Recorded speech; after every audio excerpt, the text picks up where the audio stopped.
There is a file in the Galactic Oversight Command's restricted archive system that has 17 layers of encryption on it. Not 14, not 15, 17. I know because I tried to open it once, back when I was a junior analyst, and still thought my curiosity was an asset rather than a liability. I got through the first 4 layers before the system locked me out and sent a quiet ping to my supervisor's station. She came to my desk, sat down across from me, folded all 4 of her secondary arms across her chest, and looked at me the way a Vexari elder looks at a hatchling who has just touched something it was never meant to touch. She said, and I remember this exactly, "Yale, stop." That was all. Just stop. Not you're not authorized, not this is classified at a level you haven't reached, not even you could get in trouble for this. Just stop. The way you tell someone to stop walking toward the edge of a drop they don't yet understand the depth of. I stopped. I closed the layers I'd opened. I turned back to my actual assigned work, which was a routine cross-species threat assessment about agricultural disputes in the Corvin corridor, and I didn't bring it up again for close to 3 standard years. But I thought about it. Oh, I thought about it constantly. Because here's the thing about that file, the thing that made it different from every other restricted archive in the GOC system. It didn't have a classification marker. It didn't say restricted or clearance tier 7 or eyes of the director only. It didn't have any of the usual threat level codes or access requirement flags. What it had, above the encryption layers, in very small, very plain text, was a single descriptor line. It said Operative Studies, Terran Division. And below that, in even smaller text, in a font so faded it was barely readable on my screen, "Do not open this file out of curiosity. Open it only when you need to. You will know when you need to." I didn't know what that meant. I didn't know who had written it or when or under what circumstances. What I knew was that the file existed, that it was layered so heavily that even senior analysts couldn't crack it without authorization from the director's office directly, and that when my supervisor had told me to stop, she had done so without explaining anything. Which meant there was something in that file worth protecting. Not by keeping it secret, necessarily, by keeping it from being opened by people who weren't ready for what was inside. I spent years wondering what ready meant in that context. And then I spent 3 weeks last standard year living through something that taught me exactly what it meant, in ways that no file and no training and no classified briefing could have prepared me for regardless. I should introduce myself, because context matters in intelligence work. My name is Ye Loris. I am a senior analyst for the Galactic Oversight Command's Bureau of Cross-Species Intelligence, stationed aboard GOC platform Thessaric, which orbits a quiet gas giant in what the Terrans call the Midrim and what we call Sector 7 of the Consolidated Reach. I am Vexari. We are approximately bipedal. We have 4 secondary limbs that fold at our midsection. We have 3 eyes arranged in a triangle, and we have a second eardrum set positioned at the back of our skulls that hears in a frequency range most other species can't access. This second hearing is, in intelligence work, occasionally very useful. I have been with the Bureau for 19 years. I have been through every standard clearance tier the GOC offers. I have sat across from species ranging from the Curathi Hive delegates to the Crystalline Fella ambassadors to the enormous, slow-moving dredge collectives, and I have assessed threats and negotiated de-escalations, and written reports that, on at least 3 occasions, I know of, prevented things from reaching the stage where weapons would have been required. I am good at my job. I am told I am very good at my job. I am steady and I am observant, and I have a particular talent for reading the spaces between what someone says, which is where most intelligence actually lives. All of which is to say, I am not the kind of person who is easily surprised. And yet over 3 weeks last standard year, I was surprised approximately a dozen times. And each time the surprise had the same source, the same origin, the same quiet, unremarkable, deeply unsettling shape. The humans. P-penned, I need to tell you what the Bureau understood about human operatives, because the gap between what we understood and what the truth actually was, that gap is the entire story. Here is the official position, as stated in the standard Bureau briefing that all new analysts receive in their first year. Human beings are a promising but categorically unusual species. They are biological generalists with no natural apex predator status in their own ecosystem, an abnormally high tolerance for environmental variance, and a brain structure that prioritizes long-term social cohesion over immediate threat response in ways that distinguish them from virtually every other species the GOC has encountered. They are cooperative. They are adaptive. They are, in the operational language of the intelligence community, deployable in a wider range of environmental contexts than most recruits. They are also, the briefing notes, emotionally complex in ways that require careful management and should not be underestimated as a performance variable. That last line was written by someone who had clearly worked with humans before. The diplomatic vagueness of it, emotionally complex in ways that require careful management, was the kind of thing you write when you know the full truth, but aren't sure how to put the full truth into an official document without making everyone reading it deeply uncomfortable. What it meant in plain language was this: human operatives feel things deeply, more deeply and in more directions simultaneously than virtually any other species we've fielded in an intelligence or security capacity.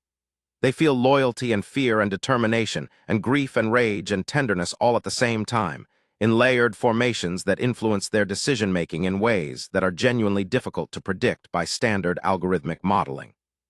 And somehow, this was the part that baffled most analysts, including me, until very recently. Somehow that mess of complicated feeling made them better at the work, not worse. Not because they suppressed it, not because they had learned to contain it or neutralize it or run it through some cognitive filter that removed the emotional content before it could affect performance, but because of something else entirely. Something we had misidentified and mislabeled for close to a decade of having humans in our operational program. We called it resilience. We were wrong about that. It wasn't resilience. Resilience implies surviving damage and recovering from it. What human operatives demonstrated, consistently, in field after field and situation after situation, was something fundamentally different. Something that didn't have a clean name in any language the GOC used, which is part of why it took us so long to understand it properly. The closest I've come to naming it, after everything I witnessed last year, is this: humans do not calculate acceptable loss the way other species do.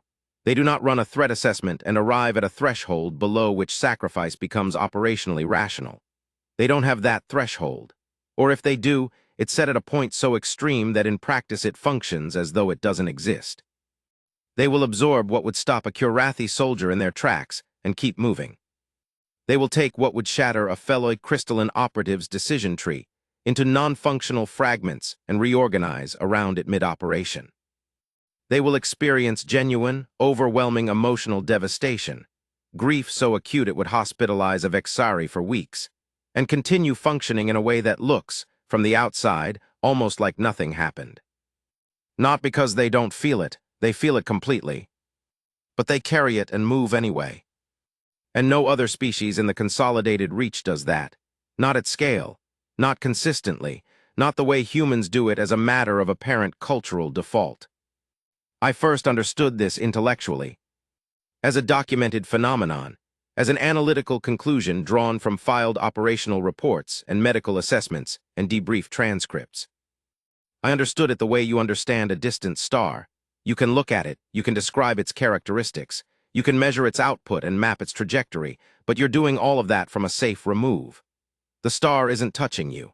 The star isn't right there in the room making decisions that affect whether everyone in the building lives or dies tonight. 3 weeks last year, I stopped understanding it intellectually. I started understanding it the other way. The way it actually is. The platform was in a standard operational period when everything began. Nothing unusual on the threat board.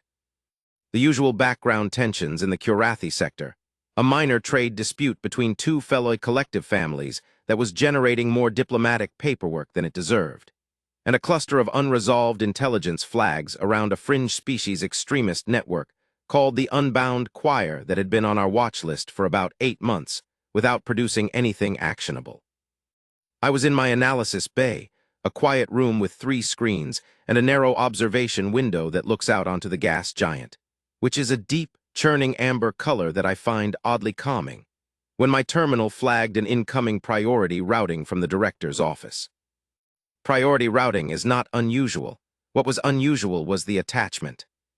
It was an assignment brief, which meant I was being pulled from standard rotation and given a specific case. The case title was Operation Cold Meridian Analyst Oversight Role, THESSARIC Field Division. I read the brief twice. Then I sat back in my chair and looked at the amber gas giant for a long moment. Then I read it again. Cold Meridian was a field extraction and intelligence-gathering operation targeting the Unbound Choir network. The choir had been escalating their anti-consolidation activity. Nothing violent yet, but the signals were pointing toward a potential shift in that direction. And the director had authorized a deep cover penetration effort to get an operative inside the network's leadership structure. The operative assigned was identified in the brief by their clearance designation and their field code. Clearance designation, Terran Division. My role as analyst oversight was to monitor the operation's intelligence feeds in real time, provide analytical context to field command, and serve as the primary point of contact between Vantage 7 and the Bureau's decision-making structure for the duration of the operation. Estimated duration, 3 to 4 weeks. I had not, in 19 years with the Bureau, been assigned to oversight on a Terran Division operation. My work had always been the wide-angle analysis, the threat assessments, the political landscapes, the interspecies dynamics read across years and sectors. I had never been the person on the other end of a field operative's transmission, making real-time calls about what they should do next. I had certainly never been the person on the other end of a Terran operative's transmission. I thought, sitting there in my quiet bay with the amber giant rolling outside my window, I am not prepared for this. And I was right. I just didn't know in what specific ways I was unprepared. Chapter 4, First Contact with Vantage 7. Briefings for deep cover operations are always conducted through secure channel, never in person. The operative doesn't meet their oversight analyst face-to-face, because face-to-face meetings create visual memory, and visual memory is a liability in field work. So my first actual interaction with Vantage 7 was through a voice-only encrypted feed, 2 days before the operation was scheduled to begin. I had pulled Vantage 7's personnel file, read it thoroughly, knew their background in the general way that analysts always know their operatives, by the summary, the numbers, the documented history. The operative's name in civilian context was Dara Mossbridge. Human, female, 34 years standard by Earth reckoning. She had been with the Terran Division for 6 years. Before that, she had spent 5 years in a human military structure. I won't name which one, because some of that background is still classified. And before that, she had been a marine biologist, which I noted and filed under unusual prior pathway without yet understanding its relevance. Her operational record was clean. No mission failures.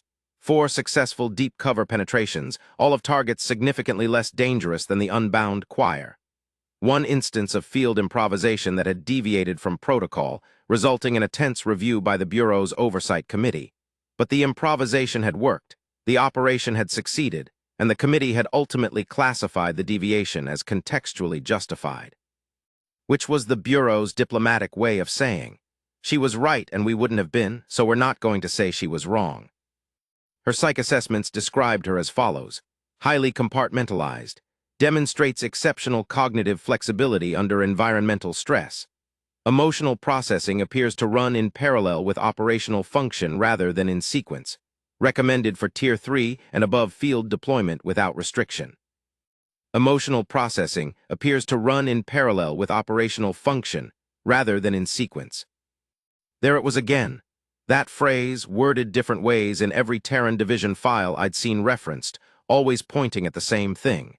The thing we kept calling resilience and kept being slightly wrong about. The secure channel connected, and I heard her voice for the first time. "Analyst Ye Loris?" she said. Her pronunciation of my name was good. Better than most humans manage. The second syllable of a Vexari personal designation has a small upward inflection that most non-Vexari ears miss. "Yes," I said. "Vantage 7, are you receiving clearly?" "Clearly," she said. "Good audio, how are you?"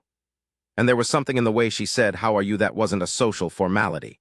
It was a genuine question asked casually, the way humans apparently ask it even in encrypted operational briefings, as though they genuinely want to know. I said, "I am functional. Ready to begin the briefing." She said, "Okay," and I could hear the small smile in it, which I wasn't sure how to categorize, so I proceeded with the brief. We went through the choir's known structure, their communication encryption, the cover identity she'd be using to penetrate the outer network. Her questions were precise. She didn't ask for things the brief had already covered, which told me she had read it carefully. She asked specifically about 3 things: the loyalty hierarchy within the choir's leadership, the specific environmental conditions of the station where the first contact was scheduled to happen, and what she called the emotional weather of the network. Its current level of internal fear, its cohesion, whether the members believed in the cause or were running on momentum. Emotional weather, I hadn't heard that phrase before, I noted it. The internal intelligence suggests the leadership is ideologically committed, I told her. Mid-tier members appear to vary. There is some evidence of dissatisfaction in the outer rings, primarily related to operational inertia. They've been promising escalation and haven't delivered it. Good, she said, not like it was good news exactly, more like it was useful news. Disappointed people talk. They're trying to convince themselves they're not wasting their time. I can work with that. I said I'd flag any incoming intel updates before her insertion. She said, "Sounds good. Hey, is this your first time running oversight on a Terran operative?" I paused. I wasn't sure why she was asking. "Yes," I said. "It's okay," she said, and her voice was matter-of-fact, not reassuring exactly, just calm. "We're a little different to manage, but we don't require more management. Just slightly different check-in protocols. I'll let you know if something feels wrong in the field. I need you to trust that when I tell you I'm okay, even if the situation doesn't look okay from the outside. Can you do that?" I thought about this. "I can try," I said. "That's all I'm asking," she said. And then the channel closed because we were done, and she had presumably moved on to the rest of her preparation. I sat in my bay and thought. She told me how to work with her before I had the chance to make any of the mistakes I would have made. That was either very smart or very experienced or both. Probably both. Chapter 5, Insertion, Day 1. The Unbound Choir's entry point was a trading station called Harvalock Point, which sat at the intersection of 3 minor shipping lanes in a disputed stretch of space that the Consolidated Reach technically governed but practically ignored. It was a gray zone station, the kind of place where 3 different species ran overlapping and occasionally conflicting jurisdiction, and everyone had worked out a quiet understanding that what happened on Harvalock Point stayed on Harvalock Point, because enforcing anything here would cost more than anyone was willing to spend. Which made it ideal for a network like the Choir. Vantage 7 arrived at Harvalock Point aboard a cargo freighter, traveling under the identity of a human trade consultant named Tessa Haverson. Tessa Haverson had a full constructed history, travel logs, trade records, a few low-level criminal flags from minor smuggling charges that had been adjudicated and resolved. Because the Choir would run background checks, and a human with an entirely clean record in this part of the Reach would be suspicious. People with a little gray on their record were relatable in this environment. They fit. I was monitoring from Platform Thessaric, connected to the surveillance mesh around Harvalock Point, watching her move through the station's entry processing on camera. She walked the way someone walks when they have nothing to prove, unhurried, slightly bored, exactly the right amount of alertness in her posture. Not tense, not scanning, just present. The first Choir contact was a mid-tier member named Sorvash, a Curathi operative who spent his days running a currency exchange booth and his evenings apparently managing the Choir's outer ring recruitment in this sector. He was in our files. We knew who he was. He didn't know we knew, which was the entire operational premise. Tessa Vantage 7 made contact with Sorvash at a food stall approximately 3 hours after her arrival on the station, in a manner that appeared entirely accidental. A spilled drink. An exchange of apologies. Humans apparently apologize even when things aren't their fault, which is a social behavior that I've come to understand is specifically about reducing tension rather than accepting blame, and it works with startling consistency across species. Sorvash accepted the apology. They talked. I was watching on the surveillance feed, listening through a micro-transmitter embedded in her jacket's collar. I couldn't hear Sorvash. He was outside the transmitter's range, but I could hear her. And the thing that struck me listening was how real she sounded, not performing a role, not executing a script, just talking, asking about the station in the way someone would who had been here before but not recently, commenting on the price of something at the food stall, mentioning a frustration about a shipping contract, vague enough to mean anything, specific enough to sound genuine. This is a skill, I knew. This is something operatives learn and train. But there's a quality to hers that I've since come to associate specifically with Terran operatives, a quality I didn't have a word for on day one but do now. The word is presence. She was actually there, not projected there, not performing there. Actually fully there in a way that her nervous system apparently committed to completely. Sorvash gave her a contact point before they parted ways. She transmitted it to me 20 minutes later via a dead drop protocol. Day 1, successful first contact. I filed my preliminary report, flagged it as initial insertion proceeding as planned. And I remember thinking, this is going well, maybe this will be straightforward. I was, as I so often am at the start of things that turn out to be very much not straightforward, wrong. Over the next 6 days, Vantage 7 moved through the outer ring of the Unbound Choirs network with a speed that made my field command counterpart, a veteran operations coordinator named Thresh, a member of the Rullian species, with far more experience running Terran Division assets than I had, raise all 4 of his eyebrow ridges when he saw the daily reports. "She's moving fast," he said, when we reviewed the Day 4 summary. "Is that a problem?" I asked. "It could be," he said, "or it could be her. With Terran operatives, fast movement sometimes indicates they've built trust faster than projection. Other times it indicates they've made someone uncomfortable and are overcompensating." He paused, studying the network map she'd transmitted so far. "But looking at this, no, I don't think she's overcompensating. I think she's reading them accurately and they're responding the way she said they would." Disappointed people talk, she had called it correctly. The choir's outer ring was, as the intelligence had suggested, in a state of low-level internal frustration.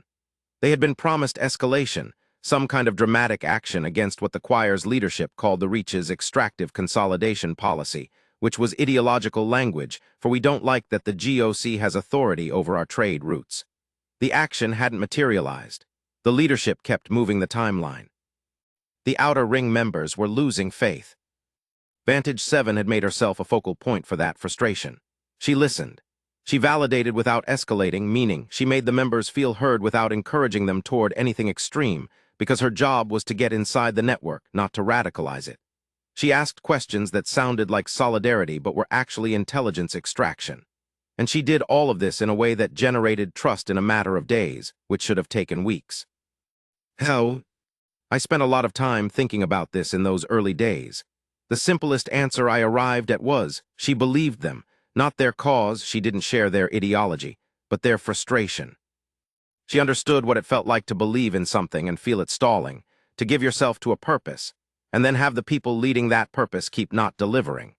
She understood that feeling because humans apparently have extensive personal experience with it, and she could communicate that understanding in a way that was completely genuine even though she was, simultaneously, there to dismantle the organization that those people trusted. She held both of those things at once, and neither of them leaked into the other. This, I would come to understand, is one of the things that makes Terran operatives categorically different. Not better in every situation, but different in a specific way that has specific strategic utility. On Day 6, Sorvash invited Tessa Haverson to a private meeting with 2 members of the choir's mid-tier leadership. Vantage 7 transmitted me a heads-up message 2 hours before the meeting. It said, "Going up a level tonight. Sorvash's people, 2 unknown contacts. I've assessed them as mid-level coordinators based on Sorvash's language patterns when he talks about them, deferential but not reverent, which means they're above him but not far above. I think we're looking at sector-level coordinators. Cross-check against the choir files and see if there are any flags I should know before I walk in." I cross-checked. One of the 2 contacts I couldn't identify. The other matched with moderate confidence, a profile in our files for a choir operative we'd been trying to locate for 3 months. An individual named Cethril, fellow species, crystalline, known to be involved in weapons procurement on behalf of the network. I flagged this to her with a message that said, "One of your contacts tonight may be CETHRAL, confirmed weapons procurement role, Choir Network. If confirmed, this is a significant escalation from outer ring contact. Recommend you evaluate in real time whether to proceed or withdraw and reassess." Her response came back within 2 minutes, understood, proceeding. If it's Cethral, this is exactly what we need. I'll reassess in real time and abort if the situation changes risk profile. Trust me on this. I looked at her message for a long moment.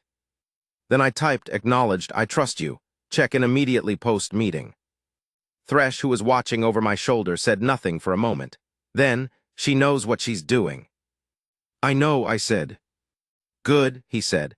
"Because in approximately 4 hours, she's going to be in a room with a weapons dealer, and we can't help her from here if something goes wrong." I already knew that. I had been trying not to think about it. Thinking about it wasn't going to help either of us. Chapter 7, The Night of the Crystalline. The meeting took place in a private room below one of Harvalock Point's more upscale atmospheric bars. The kind of place that simulates the weather patterns of half a dozen different worlds simultaneously in its different seating sections.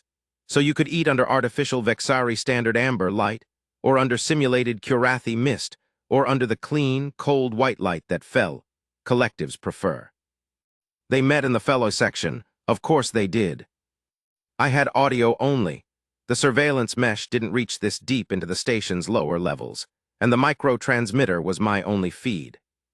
I was sitting in my bay on platform Thessaric with the audio running through my second eardrum set, the one that hears in the frequencies most species can't reach, because sometimes human voice patterns carry subtext at those frequencies that standard monitoring would miss. I heard Sorvash's introduction of Tessa Haverson to his 2 colleagues. I heard the preliminary conversation, the drinks being ordered, the small social warm-up that apparently every species does before getting to the point. And then I heard, for the first time, Cethral's voice. Fellow vocal patterns are distinctive, crystalline harmonic resonance, multiple overlapping tones simultaneously, like a chord played on an instrument made of ice. Beautiful in a way that my species finds almost involuntarily pleasing, which is something fellow operatives sometimes use strategically. Cethral's voice was lower than average for a fellow, deeper harmonics, less of the high crystal brightness. It gave them a quality that was harder to read. Cethral said through the transmitter, "The human. Tell me why I should trust a human in a room where choir business will be discussed." Then Cethral said, and I could hear something in the harmonics that might have been amusement, "That is an unusual answer." "Most true things are," she said. Another silence, longer this time. I was breathing carefully, listening. Cethral said, "What do you know about the Reach's armament monitoring protocols in sectors 9 through 12? A pause. "Then, how do you know about the upgrade?" "I was consulting for one of the logistics chains that got flagged," she said, flat and matter-of-fact. "The Reach doesn't broadcast that it upgraded. They prefer that people run into it and get caught, cheaper than public deterrence." The second unknown contact said something in a language I didn't have complete translation for, a regional Curathi dialect, and Sorvash responded. Low tones. I caught enough to understand the gist. She knows things, useful things. The meeting went on for another hour and 40 minutes. I listened to the whole thing in real time, barely moving. By the end, Cethral had asked her 6 more questions, and she had answered 5 of them accurately using information from our files, and the 6th one with a partial truth that was more plausible than the full truth would have been. She hadn't given anything away. She had demonstrated value without revealing source or method. By the time they parted ways, the choir's mid-tier leadership was interested. She transmitted me a status update 1 hour after the meeting ended. It said, "Cethral confirmed. Identity match at high confidence. I've been invited to a follow-up meeting in 4 days at a different location. They're testing physical mobility, making sure I'll go where they point me. Standard procedure for mid-tier vetting." The second contact was Mirova, female Curathi logistics role. I think she manages the supply routing that Cethral oversees. New name for the files. Overall, clean night. Getting closer. And then, because she apparently couldn't help herself, "How are you holding up? You were very quiet in my earpiece." I stared at that last line for a long time. Then I typed, "I was listening. You did well tonight." Her response, "Thank you. Get some sleep." I noted in the quiet of my bay with the amber gas giant rolling outside my window that I was experiencing something I rarely experience in analytical work. Not anxiety, I manage anxiety well, something more specific, something like investment. Like I was personally invested in whether this person came home. That was, I would later understand, exactly what she had intended to cultivate. Not manipulatively, not as an operational tool, just naturally because that's how she was. That's how Terran operatives tend to be. They draw you in. They make you care. And that caring, I was beginning to suspect, was not a liability. Chapter 8, What HFY on Day 10. The follow-up meeting Cethril had mentioned was delayed by 2 days. The choir was being cautious. They'd moved the location twice, probably checking to see if Tessa Haverson would complain or push back or show any sign of operational urgency that would suggest she was on a timeline she needed to meet. Vantage 7 did not push back. She was patient in a way that felt, even through second-hand audio monitoring, almost geological. Like something that does not experience the pressure of time the same way most things do. On day 9, I got a message from her that was unusual in its length. She had been sending short operational updates, clean, precise, minimal. This one was longer, she said. "I want to flag something that isn't in the standard report because it's more of an impression than a confirmed intelligence item. Sorvash is scared, not of the choir leadership specifically, of a person or group the leadership answers to. He mentioned it tangentially twice and deflected both times when I tried to follow up. The deflection is interesting because he doesn't deflect from other things. He's been fairly open with me, as open as an outer ring member is going to be. But this specific topic makes him physically tense in a way I can read clearly. I think there's a third tier above Cethril and Morova that we don't have in our files yet. And I think that third tier is the reason the choir's escalation timeline keeps slipping, not because the leadership is indecisive, but because someone above them keeps delaying authorization. I don't have anything concrete yet, but I wanted you to know what I'm reading." I read this twice, then I flagged it to Thresh. Thresh read it, was quiet for a moment, and then said, "She's picking up on a structural layer we didn't know existed." "She's been there 9 days, I said. "I know," he said. I ran across analysis of every intelligence fragment we'd collected on the choir over the previous 8 months, looking for any indication of a leadership tier above Cethril's level. There were 2 or 3 ambiguous references that I had previously filed as low-confidence fragments and moved on from. Looking at them now, with Vantage 7's observation as context, they looked different. They looked like edges of something. I updated the network architecture file and noted the possible third tier, flagging it as unconfirmed, source-sensitive. Then I transmitted back to her, noted, "This matches fragmentary signals we had but hadn't connected. If you can get any more detail on the authorization chain, that becomes a primary intelligence target. But don't push. Read the situation." She replied, "Always." The meeting with Cethril and Morova was rescheduled for day 10, late in the station's artificial night cycle. Vantage 7 went to the new location, a different bar, lower level, quieter, the kind of place that has regulars and doesn't ask questions about unfamiliar faces because the regulars tip well for the privilege. I had better audio coverage at this location. One of the surveillance mesh nodes was close enough that I had environmental audio alongside the transmitter feed. The meeting started normally. Cethril with the deep crystalline harmonics, Morova with the clipped Curathi logistics person precision, Vantage 7 with her unhurried, comfortable, present manner. They were talking about trade route vulnerabilities, the choir's ideological target, the GOC's oversight infrastructure. Nothing actionable yet, but getting closer. And then, approximately 40 minutes into the meeting, the door opened. I heard it through the environmental feed, a slight change in the ambient sound, a new set of footsteps, and then a voice I had never heard before, speaking consolidated standard with an accent I couldn't immediately place. The voice said, "I wanted to meet the human." The voice said, "Someone who is curious about whether you are as useful as Sorvash believes, or whether Sorvash is as poor a judge of character as I've always suspected." I was already cross-checking the voice print. My hand was moving faster than I was consciously directing it. The voice print was running against every file in the Bureau's restricted database. I got a match in 47 seconds. The match flagged as clearance required for full profile, contact director's office, which meant whoever had just walked into that room was in one of the restricted archive files, at a level that required director-level clearance to access the full profile. I flagged Thresh immediately. He was in my bay within 60 seconds, reading the voice print match over my shoulder. He said very quietly, "That's Vethalori." I knew that name, not from a file, from operational gossip, the kind of background noise that circulates in bureau corridors. Vethalori was a name people said in the same tone they used for things they weren't sure were real. Vexari, my species, which made it worse somehow, who had, approximately 12 years ago, left a senior position in the GOC's diplomatic corps and disappeared. Rumors suggested they had gone rogue. The more specific rumors, which were never confirmed in writing, suggested they had not gone rogue exactly, but had reoriented, had found a purpose they believed in more than the GOC's consolidation architecture, and had pursued it with the same thoroughness they had once brought to reach diplomacy. Vethalori, if the rumors were accurate, was the thing Vantage 7 had detected from the impressions Sorvash gave off, the authorization layer above the choir's visible leadership.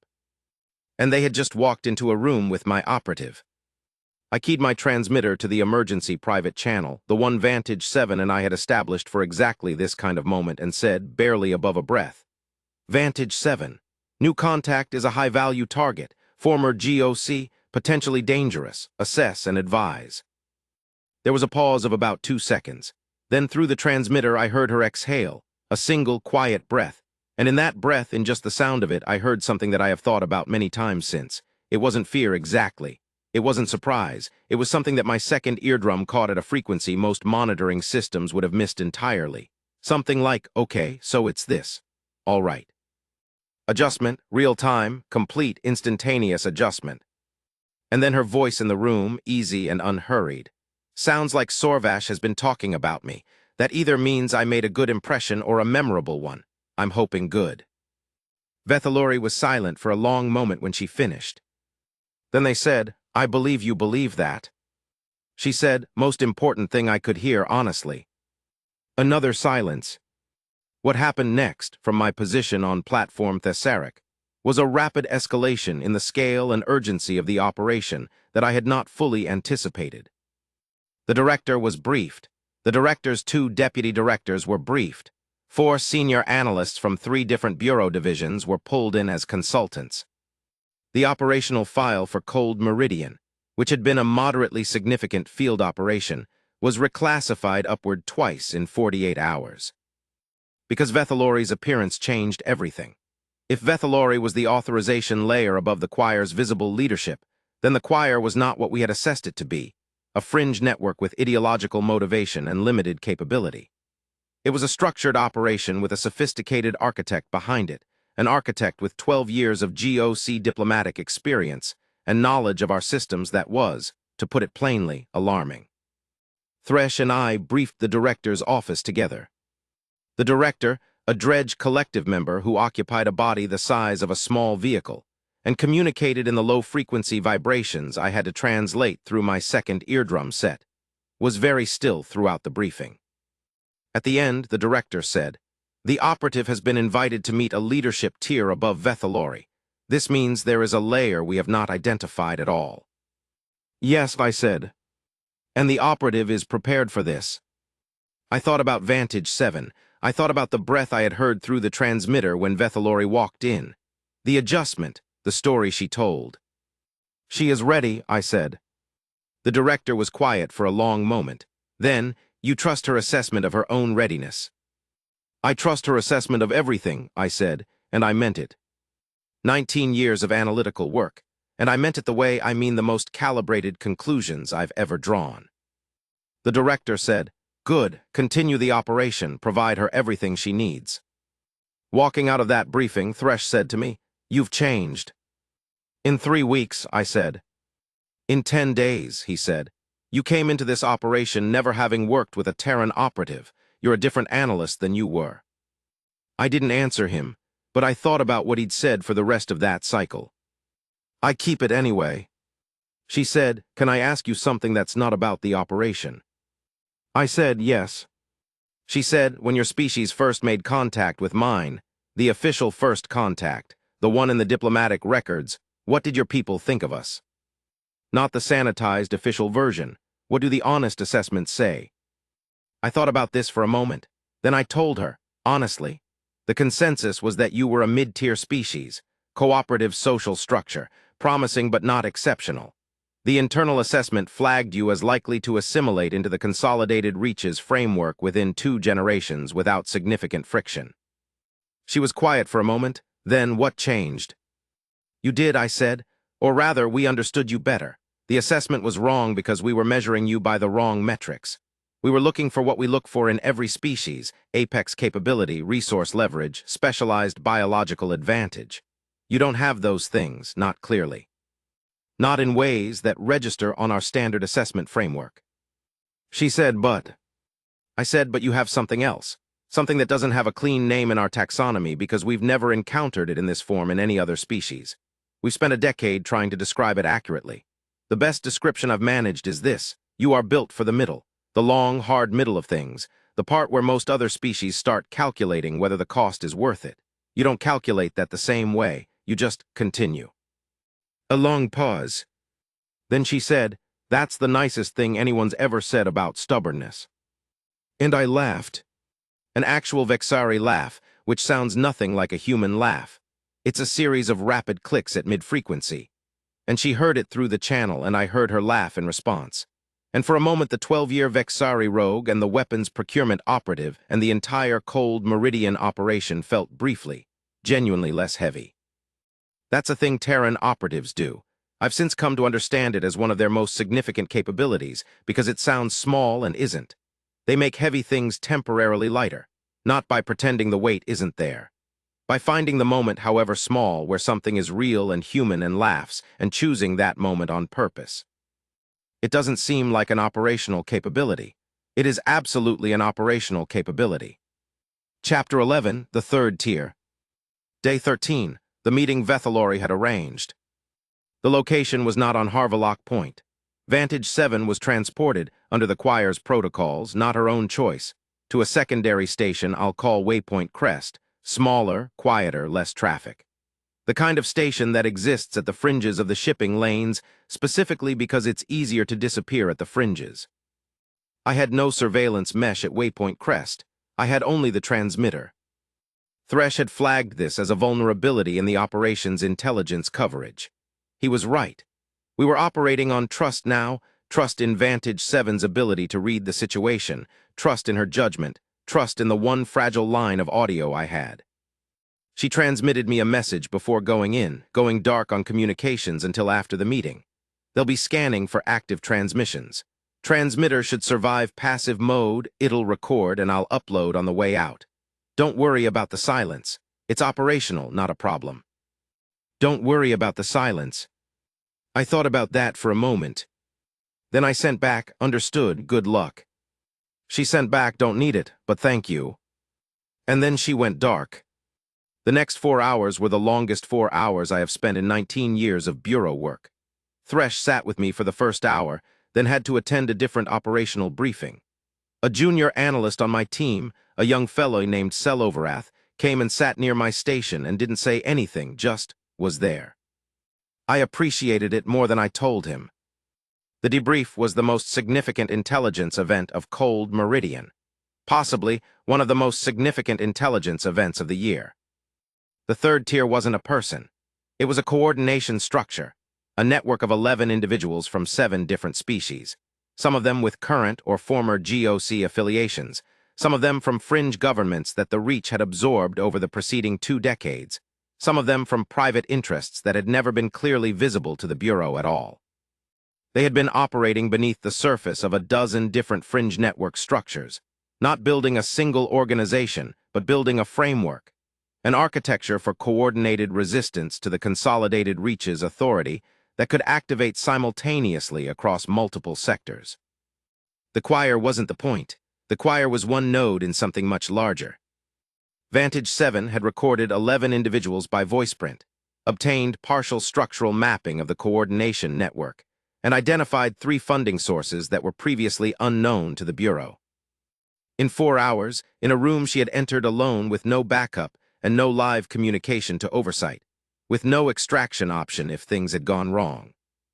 In 4 hours, she had given us what 8 months of standard intelligence work hadn't come close to. I sat looking at the voiceprint data and the structural map for a long time before I wrote anything.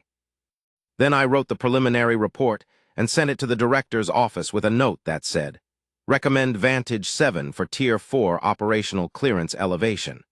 This debrief demonstrates capabilities that exceed current classification tier." The director's office responded within 2 hours. "Concur, clearance elevation approved. Well done, Analyst Ye Loris." Chapter 12, What Happened After the Meeting. The operation continued for another 9 days before exfiltration. I'm not going to detail all of those days, because much of what happened in them is still classified at a level I can't discuss in this kind of document. But there are 3 specific things I want to describe, because they illuminate something that I've been building toward throughout this account. Something about why other species in the consolidated reach have come to understand humans the way they have. Why the reputation that Terran operatives carry, this quality of being untouchable, exists. The first thing happened on day 15. Cethril, the fellow weapons operative, confronted Vantage 7 at a private meeting. Not violently, fellow are not physically threatening in the way some species are, but they were suspicious. They had run their own checks on Tessa Haverson's background, found something that didn't match, a gap in the travel records, a date that didn't line up with a story she'd told. They confronted her directly, crystalline harmonics flat and cold. I heard it through the transmitter. Cethril laid out the discrepancy, named the specific gap, waited. Vantage 7 didn't deny it. She didn't scramble for an explanation. She looked at Cethril, I could tell from the direction her voice was facing, and she said, "You're right. The record doesn't match what I told you." A pause. "I had a reason for not giving you the accurate version of that timeline. Do you want the reason, or do you want to walk away from this?" Cethril said, "The reason." She gave them a version of the truth that was close enough to the real truth that it explained the discrepancy perfectly, and true enough in its emotional core that Cethril, who was a good reader of people, had no legitimate basis for continued suspicion. She had used the gap as evidence of a carefully maintained private history, something that made her more plausible as a person with complicated loyalties, not less. She turned a vulnerability into a depth charge, in real time without preparation, without my input. After the meeting ended, I transmitted, "How did you do that?" She replied, "I didn't lie about the gap, I just explained it differently. The rule isn't no lies. The rule is no lies that aren't true somewhere." I have thought about that sentence many times. The second thing happened on day 17. One of the Outer Ring choir members, a young Curathi named Vasil Torin, told her something in confidence. I heard it through the transmitter. He told her that he was afraid, that he had gotten deeper into this than he'd meant to, that he had a family in the Curathi sector, and that the direction things were moving, the escalation timeline was apparently being reactivated from the 3rd tier, scared him. He wasn't sure he could get out. He wasn't sure there was an out. She listened to all of this, and then she said, "There is a way out. It's not easy and it's not what you think it is, but there is one. Don't do anything until I tell you I've figured it out." This was not in any operational brief. This was not authorized. She made this promise to a terrified young operative in a network she was penetrating without clearing it with oversight. I could have flagged it as a protocol deviation. I did not flag it as a protocol deviation. I flagged it as an additional intelligence asset in development. Which is what it was, because Vasil Torin, over the following 4 days, gave us intelligence that corroborated everything she had collected from the 3rd tier meeting. And when the operation concluded, I initiated a quiet process that resulted in his extraction from the choir's network and resettlement with Bureau protection. She had not promised him something she couldn't deliver. She had promised him something she made happen. The third thing happened on day 20, 2 days before extraction. Vethalori, the Vexari rogue, found her alone. I don't know how they arranged it. The transmitter audio suggests it was unplanned, a genuine coincidental encounter in a corridor on Waypoint Crest. Vethalori pulled her aside and said, quietly, in a register that my second eardrum heard as something close to anguish, "You remind me of why I left." She said, "What do you mean?" Vethalori said, "The GOC, The reach, before I left, I believed it was possible to change it from inside. I spent 14 years trying, and then I stopped believing that because the evidence was overwhelming, and I made a decision, and I have been living with that decision. A pause. You believe the way I used to believe. You still have it. She didn't say anything for a moment, then she said very quietly, I know. Vethalori said, it's going to get you hurt eventually. She said, maybe, and then did stopping believing help. A long silence. Vethalori said, no. She said, then I'll stay hurt. That exchange, I have kept it in my personal notes too. Not because it was operationally significant, though it was. Because it said something true. About her. About all of them. About why the species that walked into these rooms and did these things kept being described by every other species in the consolidated reach as untouchable. Not because they can't be hurt. Because they stay anyway. I tracked her movement on the surveillance mesh from the moment she re-entered Harvalok Point's coverage zone. Watched her move through the transit terminal. Unhurried, slightly bored. Exactly the right posture for someone who has done a job and is going home. She boarded the courier vessel. The vessel departed. 40 minutes later, I received a transmission from the courier vessel's secure channel. It said, clean extraction. ETA platform Thessarik in 11 hours. I could use a good meal and approximately 16 hours of sleep in that order. How's the amber giant? I looked out my observation window. I said, still churning, still amber, looking forward to your debrief. She said, me too.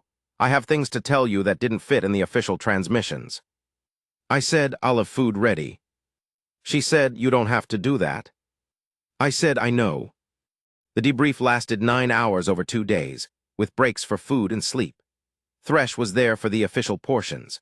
For a few hours, just the two of us, I learned things about the operation that she'd held in the unofficial portions of her memory, impressions, observations. The micro-readings that don't make it into formal intelligence reports because they're too subjective for official documentation, but are in practice often more accurate than anything the surveillance mesh captures. She told me about the specific moment, inside the third-tier meeting, when she understood the full scope of what the coordination network was planning. She said she had experienced something she could only describe as dread, but the kind that clarifies. Like when you know something is real and serious and you're not prepared for it, she said, but somehow knowing it's real makes you calmer, not more scared, because at least now you're dealing with what's actually there. She told me about Vasil Torin and about the moment she'd made him the promise. I asked if she'd been certain she could deliver on it. She said, not entirely, but more certain than he was, and that was enough to justify saying it. I asked about Vethalori. She was quiet for a moment, then she said, that one's going to stay with me for a while. A pause. There's something really hard about meeting someone who used to believe the same thing you believe and decided to stop. It makes you wonder what you'd do if the evidence got heavy enough. Whether you're really holding what you think you're holding, or whether you're just not there yet. I said, are you? She looked at me. She had clear gray eyes, I noticed, the kind that looked slightly different depending on the light, and she said, I'm still here, aren't I? Chapter 14, the file with 17 layers.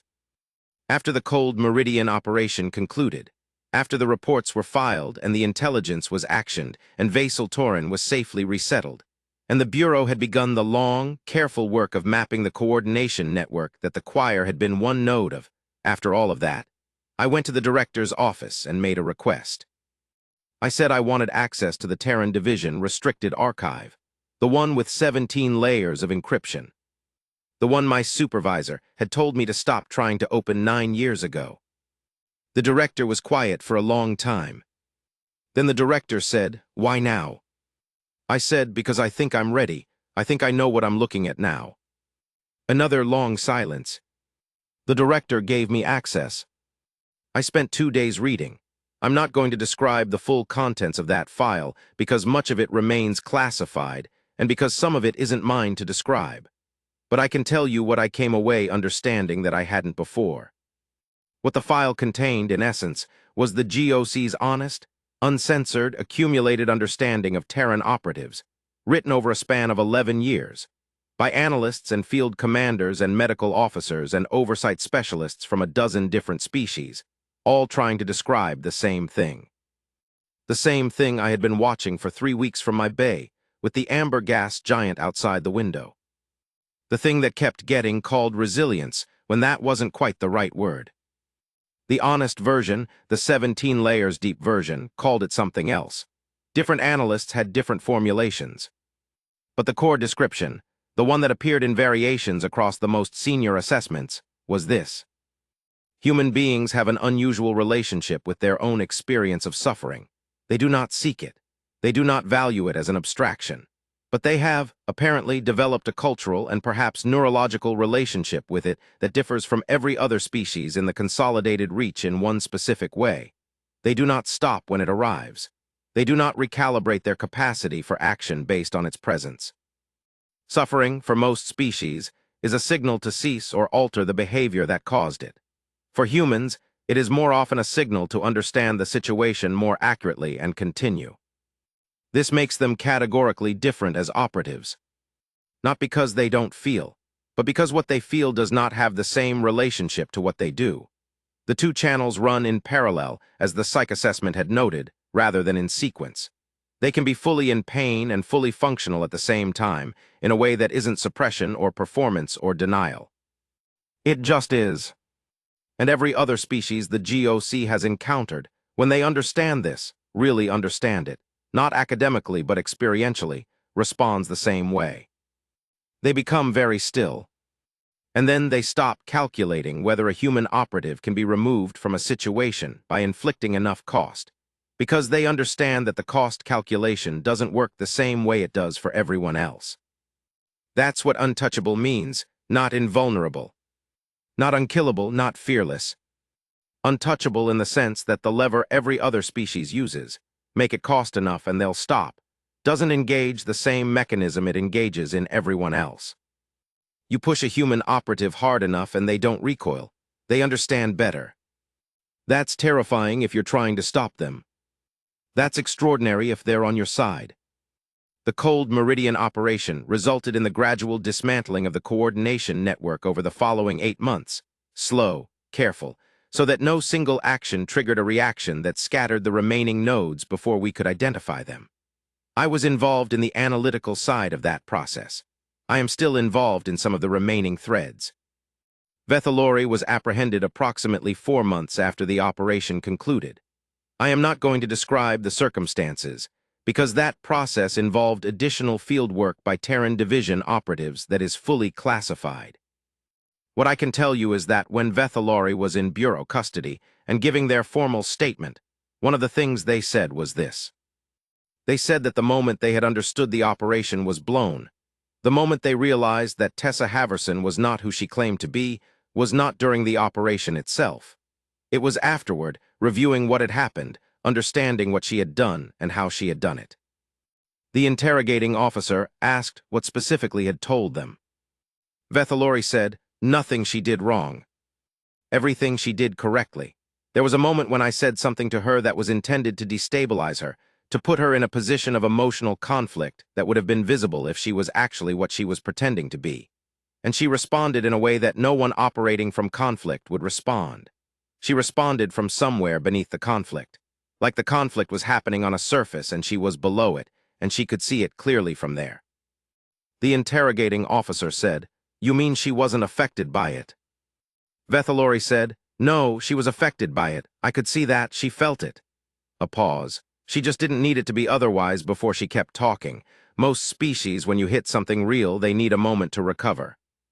She didn't recover from it. She was in it and past it at the same time. Another pause. That's when I knew. The interrogating officer noted this and moved on to other questions. But I read the transcript carefully, and I thought about what Vethalori had described. She was in it and past it at the same time. That's it, that's the thing. That's the thing that 17 layers of encryption and 11 years of accumulated analytical effort had been trying to describe.